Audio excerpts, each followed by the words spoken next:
में शरण ना है। हमने रोनो आ रो यार, मैं गुड़गांव में हूँ, मैं बिंदेवाद को हूँ, मेरे गांव गंगवाणी है। ठीक है। अल्लाह।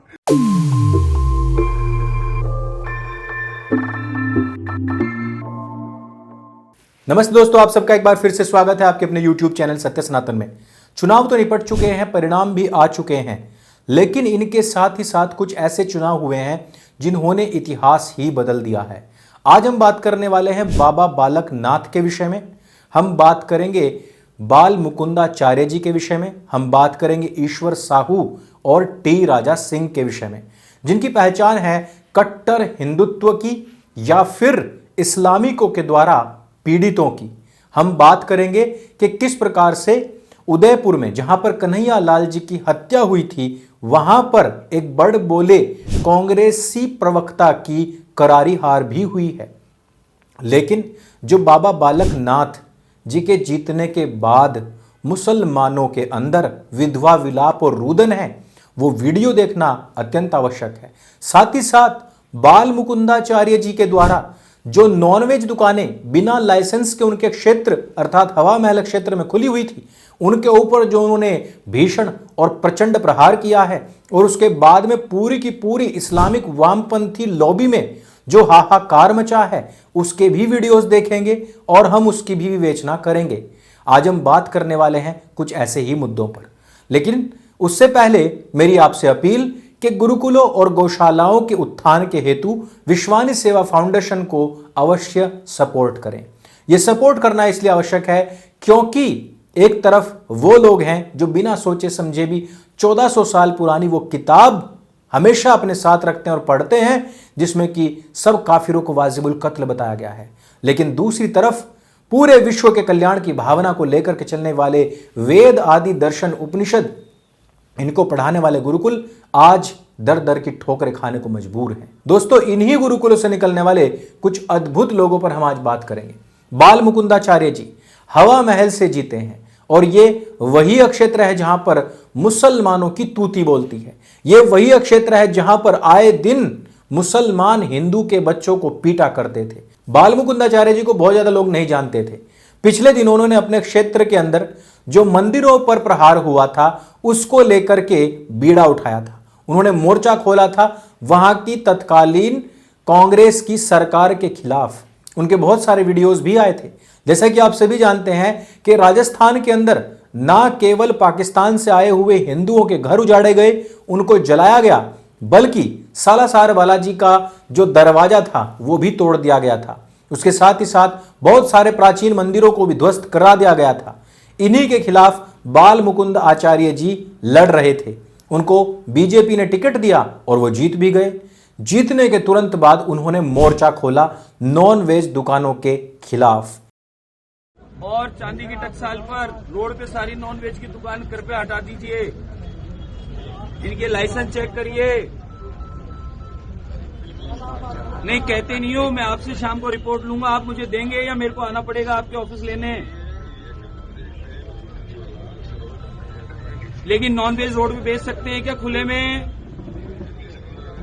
नहीं, रोड पे नॉन वेज बेच सकते हैं क्या खुले में? हाँ या ना बोलो, लाइव हो आप। अब आप ये देखें कि उन्होंने सिर्फ एक बात कही थी कि मेरे क्षेत्र के अंदर जितनी भी अवैध दुकानें हैं मीट की, मांस की, वो सब मैं बंद करवा दूंगा। लेकिन जैसे ही वो सड़क पर निकले, उन्हें देखते ही जितने मुगलमान थे अपने मुर्गे अंडे बच्चे उठाकर दुकानों में अंदर पैक कर दरवाजे बंद कर भागने लग गए। इसका कारण क्या था? जहां मौलाना की दाढ़ी में तिनका होगा वहीं पर तो चोर पकड़ा जाएगा। लेकिन पूरा का पूरा लिब्रांडू गिरोह यह कह रहा है कि यह तो सरासरी गुंडागर्दी है। आप रेडियो मिर्ची वाली साइमा का ट्वीट पढ़िए, साथ ही साथ अंजुम के अजीत का भी ट्वीट पढ़िए। उसके अलावा जितने भी हैं सारे के सारे R&D रोना कर रहे हैं। इसका मतलब क्या है? क्या ये लोग चाहते हैं कि अवैध तरीके से बिना लाइसेंस की मीट की दुकानें इसी प्रकार से चलती रहें? और फिर दूसरी तरफ इनको यह भी कहना है कि भारत एक विकसित राष्ट्र नहीं बन रहा। सोचिए जरा कि एक ऐसा समाज जो कि चींटी तक को भी मारने के लिए आदेश नहीं करता और जीव कल्याण की भावना को सबके सामने रखता है, ऐसे समाज के एक धर्म गुरु भी ये कह रहे हैं कि यहां पर लाइसेंस की आवश्यकता है तो दिखाओ। सिर्फ लाइसेंस की बात करने मात्र से भी उनको गुंडागर्दी में घसीटा जा रहा है उनका नाम। अब आप स्वयं समझ सकते हैं। अगर इससे भी अगले विषय पर चलते हैं, बाबा बालक नाथ जी। वैसे तो जितने भी हरियाणा के और खास करके रोहतक क्षेत्र के लोग होंगे वो इनके नाम को जानते ही होंगे, लेकिन इनकी राजनीति राजस्थान में ज्यादा चलती है।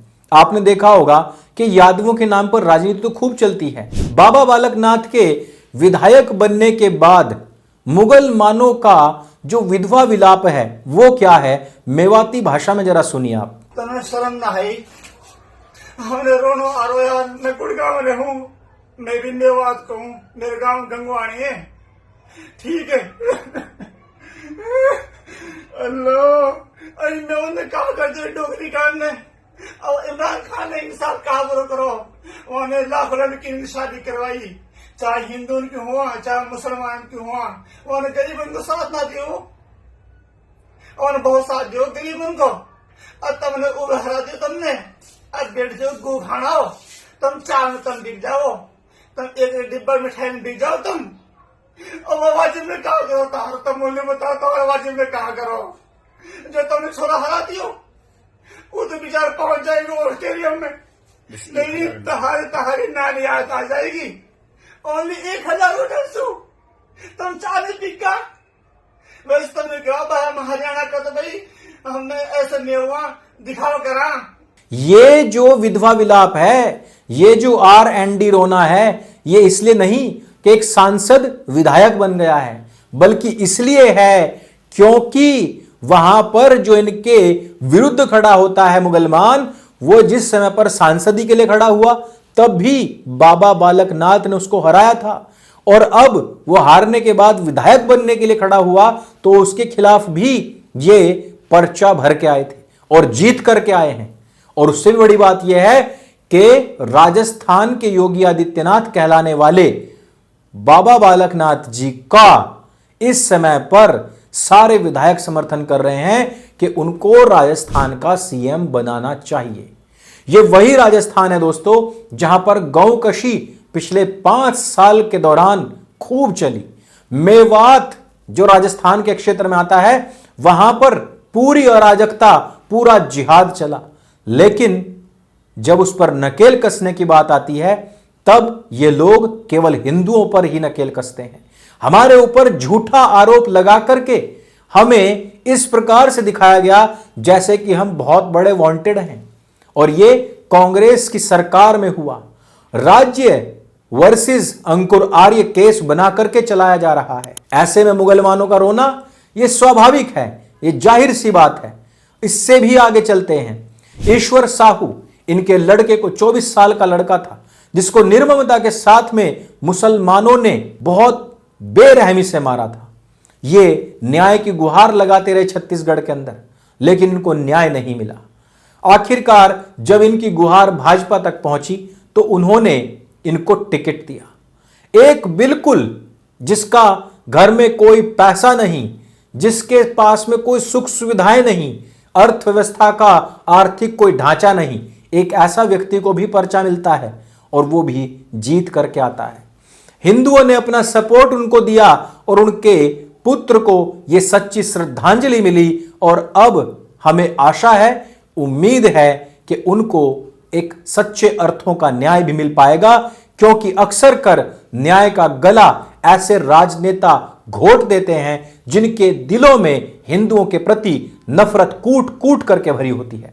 जैसे कि आप सभी जानते होंगे कि बघेल जो छत्तीसगढ़ के मुख्यमंत्री थे, इनके पिता नंद किशोर बघेल, वो तो भगवान श्री रामचंद्र जी के खिलाफ ऐसी अश्लील और अभद्र गालियां निकाला करते थे जिसको कोई भी व्यक्ति सुन भी नहीं सकता है, और वो भी उस छत्तीसगढ़ की धरती पर खड़े होकर के गालियां दी जहां पर भगवान श्री राम ने अपने वनवास का अधिकतम समय बिताया था। आप समझ सकते हैं कि वहां पर हिंदुओं को न्याय भला कैसे मिल सकता है। और अगले हैं टी राजा सिंह। टी राजा सिंह एकमात्र ऐसे विधायक जो पूरे तेलंगाना के अंदर असउद्दीन ओवैसी के गढ़ में पिछली 2 बार से विधायक थे, अर्थात 10 साल से विधायक थे। उन्होंने जब जब भी रामनवमी पर झांकी निकाली, मस्जिदों को ढकने के लिए मजबूर वहां का प्रशासन हो जाया करता था। गौकशी को लेकर के उनका आग्रह इतना सख्त है जितना कि कभी के समय में हरफुल जाट जुलानी या फिर वीर गोकुला का हुआ करता था। जिस प्रकार से महाराज छत्रपति शिवाजी महाराज का हुआ करता था, इस प्रकार से उनका गौरक्षा को लेकर के आग्रह है। और उन्होंने अब भी कह दिया कि अगर कोई भी गाय को हाथ लगाएगा तो उसका हाथ तोड़ दूंगा। एकमात्र व्यक्ति ऐसा खड़ा हुआ था जिसने कि आज तेलंगाना के अंदर अपनी ही पार्टी के 7 और साथी जोड़ लिए हैं, अर्थात अब वो विधानसभा में अकेले नहीं रहेंगे बल्कि टोटल 8 मिलकर के लड़ेंगे। एक ऐसा व्यक्ति जिसने कि ना पार्टी का ख्याल किया, ना ही पार्टी की विचारधारा या उसके सेक्युलरिज्म या उसके तुष्टीकरण, किसी बात पर कोई गौर नहीं किया, केवल और केवल अपने सनातन के साथ खड़ा रहा, केवल अपनी गौ माता की रक्षा के हेतु अड़ा रहा। उसको जेल में भी डाला गया, सताया गया, टॉर्चर किया गया, तड़पाया गया, डराया गया, धमकाया गया, लेकिन वो व्यक्ति पीछे नहीं हटा। सबसे अंत में जहां पर कन्हैया लाल जी की हत्या हुई थी, वहां से एक बड़बोला कांग्रेसी जिसका नाम है गौरव, ये व्यक्ति खड़ा हुआ और इसने लल्लन टॉप के पत्तलकार से बोला कि यहां पर तो मोदी जी आएंगे भी नहीं, क्योंकि आईबी ने उनको बोल दिया कि यहां से तो गौरव वल्लभ जीत रहा है। अब नरेंद्र मोदी जी वैसे भी 76 साल के हो चुके हैं, नींद भी आती है, दवाई ववाई लेकर के उनको स्पीच देने पड़ती है, इसलिए वो तो यहां पर आएंगे नहीं। और इस गौरव वल्लभ की उस क्षेत्र में करारी हार हुई है। बहुत सारे क्षेत्रों में जिन लोगों की जमानत तक जब्त हो गई, वो लोग भी कभी के समय में खूब बड़बोलापन किया करते थे। जहां एक मुसलमान की एक्सीडेंट में मौत हो गई, उसको 50 लाख रुपए अशोक गहलोत और कांग्रेस की सरकार दिया करती थी, वहीं पर गला रेत करके मारे जाने वाले कन्हैया लाल जी को केवल 5 लाख रुपए एज अ टोकन पकड़ा दिए थे। वो तो भला हो हिंदुओं का कि उन्होंने 1 करोड़ रुपए इकट्ठे करके उनके परिवार को दिए। दोस्तों, सनातन के लिए जो खड़ा हुआ है, हमें उन सनातनियों का साथ देना ही पड़ेगा, देना ही चाहिए। ऐसे 4-5 ऐसे विधायक, ऐसे चुनाव विश्लेषण जो कि मैं चाहता था कि आप लोगों तक मैं पहुंचाऊं, और ये ऐतिहासिक है। आप लोगों को भी इस वीडियो को अधिक से अधिक हिंदुओं के पास में पहुंचाना चाहिए, ताकि वो भी इनकी आवाज बन करके खड़े हो। ऐसा ना हो कि कल ईश्वर साहू, बाल मुकुंदाचार्य, बाबा बालक नाथ या टी राजा सिंह जी की आवाज दबा दी जाए, क्योंकि ये ना केवल प्रखर नेता हैं बल्कि मुखर हिंदुत्ववादी सनातनी रक्षक भी हैं। इस वीडियो में सिर्फ इतना ही। अगर ये वीडियो आपको अच्छी लगती है, जानकारी से भरपूर लगती है, तो इसको सबके साथ में शेयर अवश्य करें। मेरे संग बोले सत्य सनातन वैदिक धर्म की जय। जय हिंद, वंदे मातरम।